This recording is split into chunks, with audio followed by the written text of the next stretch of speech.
Download now.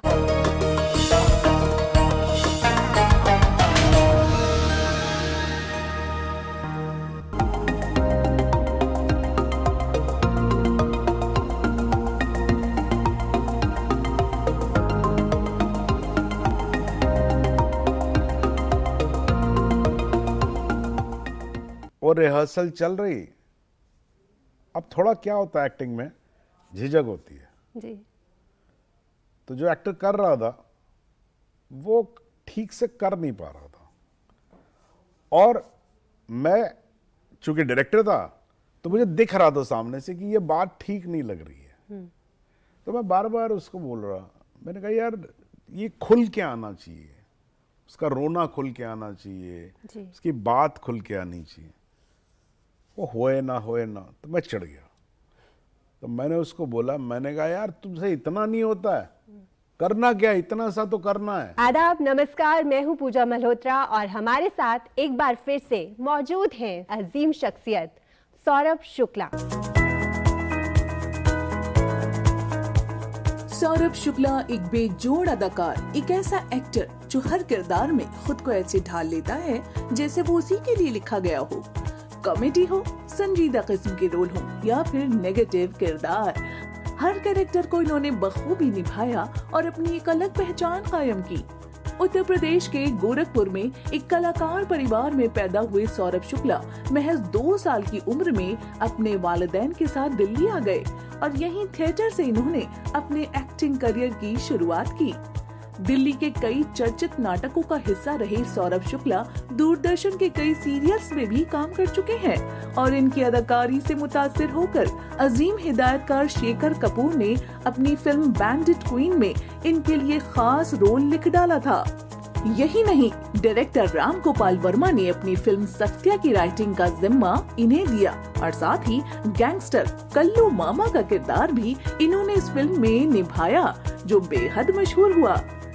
और फिर barfi, jolly LLB, पीके, jolly LLB 2 और रेड जैसी सुपरहिट फिल्मों में इन्होंने कामयाबी की इबारत लिख डाली। कई अहम एजाज़ात से नवाजे गए सौरभ शुक्ला को फिल्म जॉली LLB में की गई बेहतरीन अदाकारी के लिए बेस्ट सपोर्टिंग एक्टर का नेशनल अवार्ड भी हासिल हुआ। आज ये बेहतरीन अदाकार फिल्मों के साथ साथ OTT पर भी कई वेब सीरीज में अपनी अदाकारी के जलवे बिखेर रहा है और लोगों के दिलों पर राज कर रहा है। सौरभ जी, आपका हमारे शो गुफ्तगू में एक बार फिर से स्वागत है। Thank you so much. बताइए सौरभ जी, सबसे पहले हम आपसे पूछना चाहेंगे, आपकी फिल्म सत्या एक बहुत बड़ा ब्रेक था आपका, और कल्लू मामा का जो एक रोल था वो अभी तक लोग भूल नहीं पाए हैं, और इसकी स्क्रिप्ट भी आप ही ने लिखी थी। जी, तो मूलतः मुझे फ़ोन आया था, अनुराग कश्यप का फ़ोन आया था। अनुराग कश्यप असिस्ट कर रहे थे जी। राम गोपाल वर्मा को। तो मुझे फ़ोन आया कि, और मुझे ये पता लगा कि मनोज वाजपेयी जो कि मेरे रूममेट रह चुके थे बॉम्बे में, हम लोग साथ बहुत गहरे मित्र, तो मनोज के लिए बहुत इम्पोर्टेंट फिल्म थी और वो रामू बनाने जा रहे थे। तो अनुराग का मुझे फ़ोन आया कि रामू आपसे मिलना चाहते हैं। तो मुझे थोड़ा सा ये अंदाज़ा लगा, मैंने मतलब पूछा तो नहीं था, लेकिन मुझे ऐसा लगा कि ये मेरे ख्याल से राइटिंग के संदर्भ में होगा। हालांकि मैं फिल्म मेकर ज़रूर बनना चाहता था और लिख भी लेता था और लिख भी लेता हूँ, लेकिन लेखन मेरे लिए सबसे कठिन और कष्टदायी काम है। ओह, अच्छा। हाँ, बहुत मुझे मतलब कोफ्त होती है कि बैठ के लिखो लिखो लिखो लिखो। मैं हमेशा कहता हूँ कि मैं जो बुरा स्टूडेंट था उसकी सबसे बड़ी सज़ा मुझे ये मिली कि मुझे लेखक बना दिया गया। ठीक है ना, अब मुझे खूब लिखना पड़ता है। तो लेकिन मैं लिखने के मूड में था नहीं जी। तो मैं एक्चुअली मना करने गया था कि मुझे ये था कि अगर मुझसे लिखने के लिए बोलेंगे तो मैं बोलूँगा कि सर मैं लेखन में इंटरेस्टेड नहीं हूँ, इस वक्त मैं लिखूँगा नहीं। जी। मैं रामू के यहाँ पहुँचा तो मनोज भी वहीं थे, अनुराग भी वहीं था, और रामू ने सबसे पहले मुझे कहा कि Saurabh, I want you to play the character of Kallu Mama in my film, which means कि सबसे पहले आपको एक्टिंग की ऑफर दी गई। जी। फिर उसके बाद उन्होंने कहा कि and I also want you to write this film. अब मैं फंस गया। मैंने कहा यार अब मैं लिखने को मना करता हूँ तो रोल भी चला जाएगा, तो ये तो बहुत बड़ा नुकसान हो जाएगा। तो फिर मैंने कहानी सुनी and then I wrote that film along with Anurag. So उसमें 2 राइटर्स हैं, मैं और अनुराग उसके को राइटर्स हैं, और वो फिल्म हमने सत्या जो है लिखी। जी, अब मैं बात करना चाहूँगी आपके करियर की सबसे अहम फिल्म जिसके लिए आपको नेशनल अवार्ड मिला best supporting actor as Jolly LLB। तो सुभाष कपूर, ये थोड़ा सा डिटेल में बताता हूँ मैं आपको। जी। सुभाष कपूर जो उस फिल्म के लेखक और डायरेक्टर हैं, उनसे मेरी मुलाकात न्यूयॉर्क में हुई थी और एक फेस्टिवल हुआ था जिसमें वो अपनी फिल्म फंस गए रे ओबामा लेके गए थे और मैं अपनी एक फिल्म लेके गया था जिसका नाम था I'm 24। तो हम लोग एक ही साथ रुके और वहाँ हमारी दोस्ती हुई और खूब न्यूयॉर्क साथ घूमे भी हम लोग, एक दूसरे की फिल्में देखी हमने, हमें एक दूसरे का काम बहुत पसंद आया और फिर हम लोग मित्र हो गए। जब हम अच्छे खासे गहरे मित्र हो चुके थे जी। तो मैं अक्सर उनके यहाँ कभी ऑफिस में कि भाई सुभाष क्या कर रहे हो, चाय पिलाओ यार, तो चाय पीने चला गया। ऐसे हमारी मुलाकात होती थी, अब भी ऐसे ही होती है। तो मुझे पंडित जी बोलते हैं वो, तो बोले पंडित जी मैं एक फिल्म बना रहा हूँ। मैंने कहा तो बड़ी अच्छी बात है, क्या फिल्म बना रहे हो? तो बोले मैं लॉ सिस्टम के ऊपर एक फिल्म बना रहा हूँ, जॉली LLB। जी। मैंने कहा अच्छा। बोला और मैं चाहता हूँ आप उसमें एक रोल करें। तो मैंने कहा यार सुभाष, इससे अच्छी बात और क्या होगी यार, मैं ज़रूर करूँगा, बताओ क्या रोल है? बोले जज का रोल है। तो 2 सेकंड चुप रहा। मैंने कहा यार सुभाष, जो मर्जी करा ले यार, जज नहीं करूँगा मैं। अच्छा, ऐसा क्यों?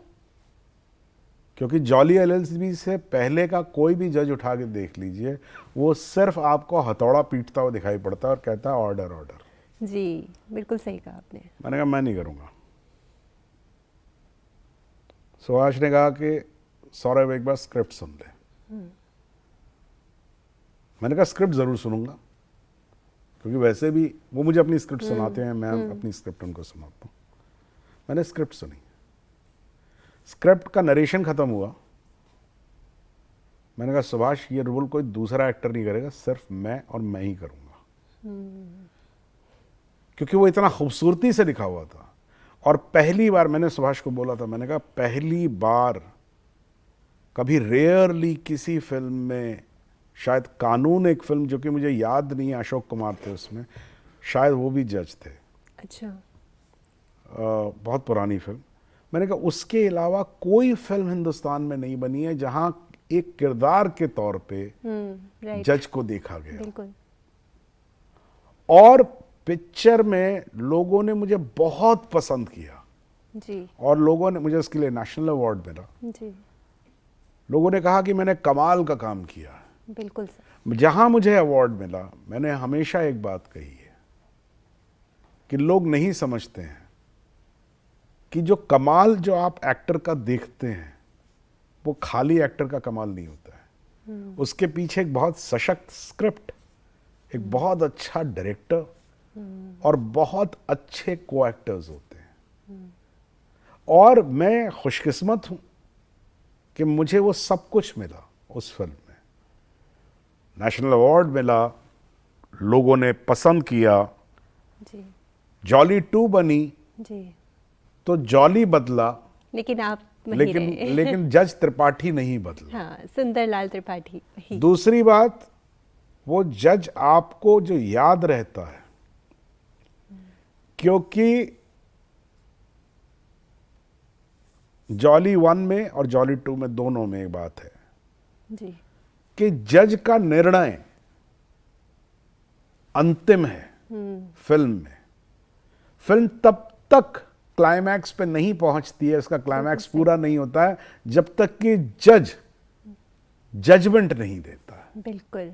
तो वॉइस ऑफ द फिल्म का वो पार्ट है, and that makes him one of the main actors of the film. Right. So जब लोग बात करते हैं तो हालांकि तारीफें मुझे मिलती हैं, लेकिन उस तारीफ के पीछे बहुत अच्छे राइटर, बहुत अच्छे डायरेक्टर सुभाष कपूर, बहुत अच्छी टीम, जी वो तो होती ही है, जी, जी। बहुत अच्छे को एक्टर्स, जी।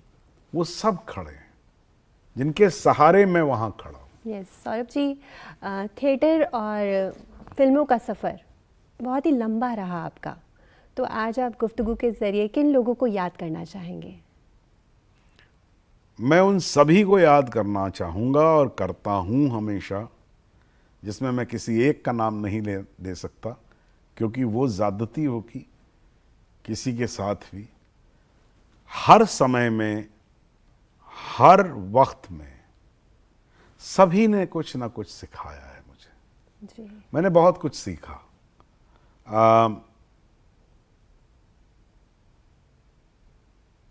जाने अनजाने में भी सिखाया है। कुछ लोगों ने अनजाने में सिखा दिया, कुछ लोगों ने जानबूझ के सिखाया, लेकिन बहुत बहुत बहुत चीज़ें, जैसे मुझे वो व्यक्ति याद नहीं है, ये बहुत पुरानी बात है। उन्होंने मुझसे एक बात कही थी, जो भी थे वो सज्जन, थिएटर में कही थी ये बात।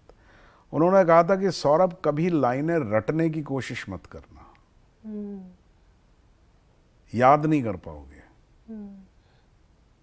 तो मैंने कहा क्या करूं, तब तो एक्टिंग शुरू की थी। जी। मैंने क्या करूं, बोले चुपचाप उसको अच्छे से पढ़ो और समझो कि बात कही क्या जा रही है। जी। तो अगर तुम्हें समझ में आ जाएगा ना कि तुम कह क्या रहे हो, अगर समझ में आ गया, तुम भूलोगे नहीं। बिल्कुल सही।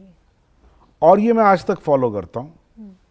आप मुझे 10 पेज की स्क्रिप्ट दे दीजिए, सोलोलो की दे दीजिए, मैं नहीं भूलूंगा। मैं शब्द टू शब्द नहीं बोल सकता, जी।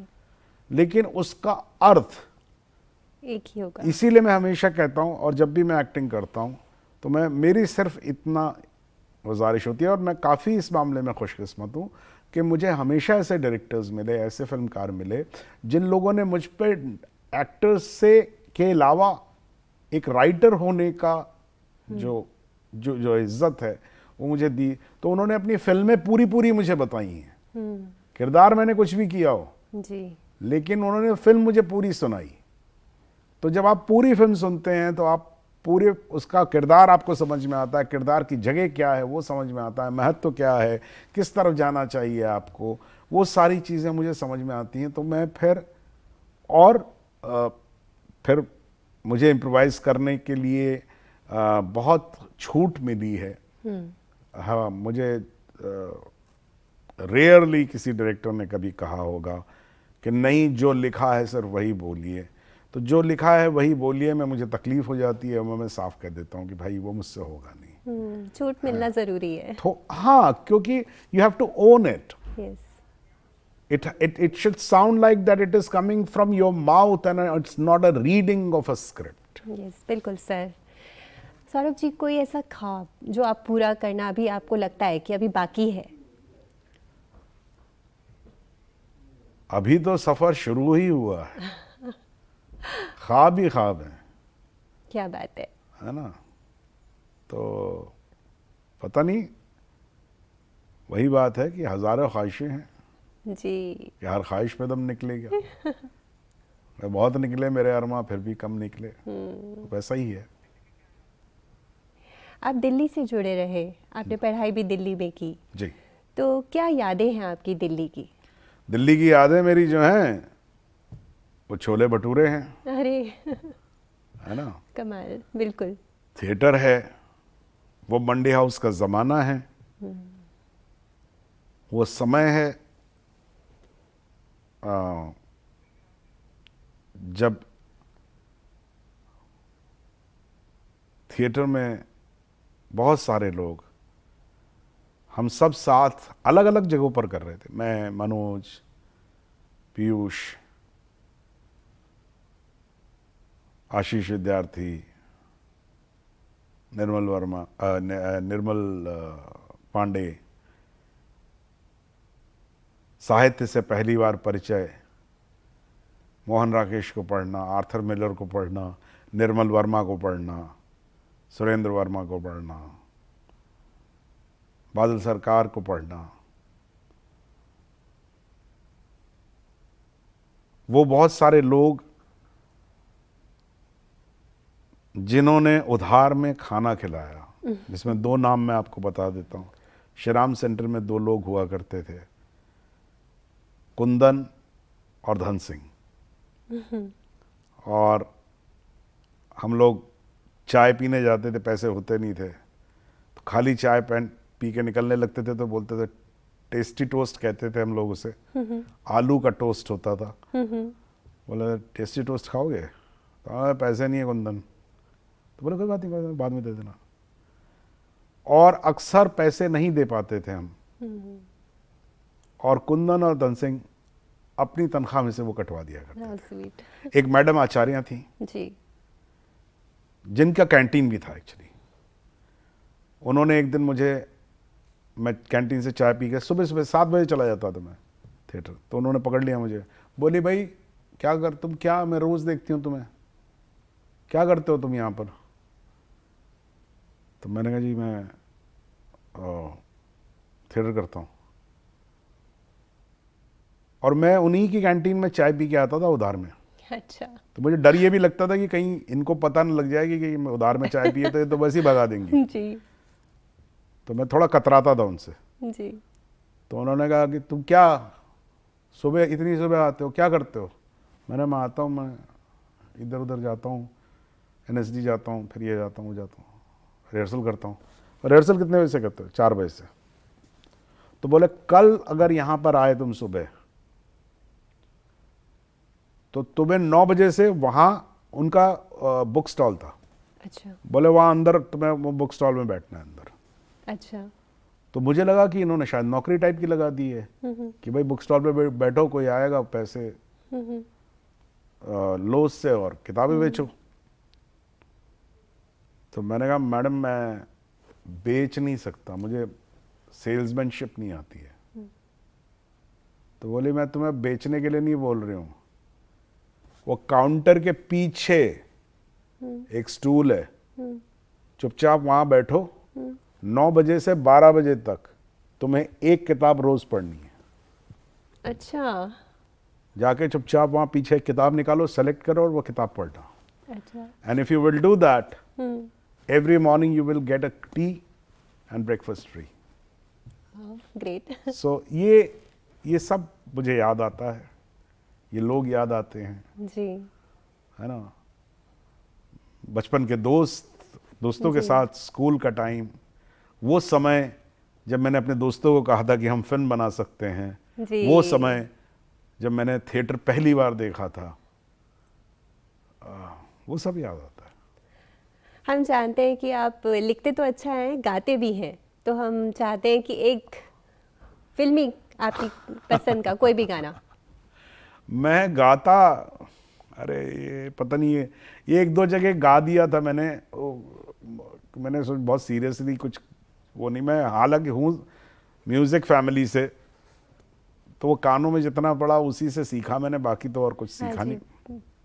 चलिए आपने पूछा है तो मैं आपको एक गाना सुना देता हूँ जो मैंने अपने एक नाटक के लिए लिखा था जी। और जो कि ओरिजिनल नहीं है। अच्छा। ये मैं आपको पहले बता देता हूँ, क्योंकि मूलतः इसको मैं ओरिजिनल लिखाई जो इसकी, ये ओरिजिनल नहीं है, इसका म्यूज़िक ओरिजिनल है, वो म्यूज़िक भी मैंने ही किया था। तो एक गाना है अंग्रेज़ी का, एक बहुत पुराना गाना है जो कि पुरानी पीढ़ी को तो बहुत अच्छे से याद होगा, जी। नई पीढ़ी भी जानती तो है ही, क्योंकि वो it became a phrase. Right. There is a phrase in English called que sera सरा, यू नो, विच मीन्स जो होना है वो होगा, होगा। यस। है ना, ये इंग्लिश का फ्रेज है। यस। ये फ्रेज एक्चुअली हिचकॉक की एक फिल्म थी, उसमें the man who knew too much, I think उससे ये गाना है, if I am not wrong. तो ये गाना था जो इंग्लिश का फ्रेज बन गया कि सरा सरा। तो पहले मैं अंग्रेजी का जी आपको गा के बता देता हूँ जो ओरिजिनल गाना था। वो था when I was just a little girl, I asked my mother, what will I be? Will I be pretty? Will I be rich? Here's what she said to me. Que sara, sara, whatever will be. The future's not ours to see. Que sara, sara. ये अंग्रेजी गाना है, बहुत meaningful गाना, बहुत meaningful गाना, बहुत बहुत मजेदार बहुत गाना है। स्वीट। हाँ तो उसका मैंने हिंदी ट्रांसलेशन किया था।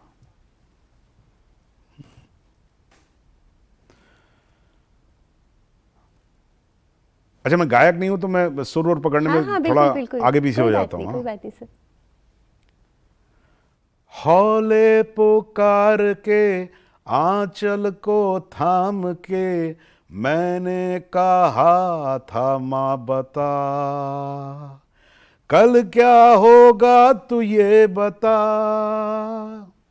माँ ने तब प्यार से गोद में दुलार के हंस के कहा था सुन जरा, कल की उस जेब में किसका है क्या छिपा, ये है नहीं जानना।